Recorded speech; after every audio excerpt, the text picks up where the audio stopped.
ইসলামী আন্দোলন তারা একাই সরকার গঠন করবেন এবং একাই নির্বাচন করতেছেন। তারা একটু আগে সংবাদ সম্মেলন করেছেন, সেখানে বলেছেন তারা 268 আসনে নির্বাচন করতেছেন। তারা 12 দলীয় জোটে থাকছেন না, কারণ এখানে জামাত আছে।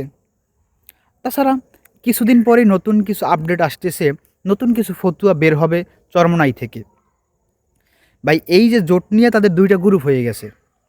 এক গ্রুপে যায় জোট হইতে, এক গ্রুপে যায় জোট হইতে না, জোট হবে না।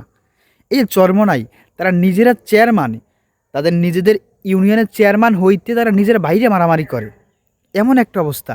আর হেই দল, এদের চামচারা মুড়িদেরা কই, মানে এগুলো তো বেশিরভাগ মূর্খ। কেউ কষ্ট পাইলে পাইয়েন ভাই, এরা তো বেশিরভাগ মূর্খ।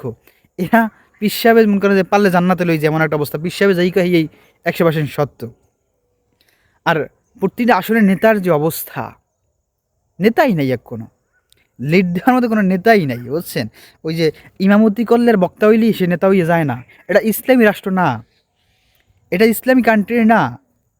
এখানে ইহুদি খ্রিস্টানের লাগে, ওই যে বিধর্মী, তারপর শাহবাগী, এগুলাকে টেক্কা দিয়ে থাকা লাগে এমন একটা দেশে। এই লিডার দিয়ে চলবে না। যাই হোক, আপনাদের জন্য অভিনন্দন রইল। আপনারা নির্বাচন করেন, সরকার গঠন করেন, সমস্যা নাই, অভিনন্দন রইল।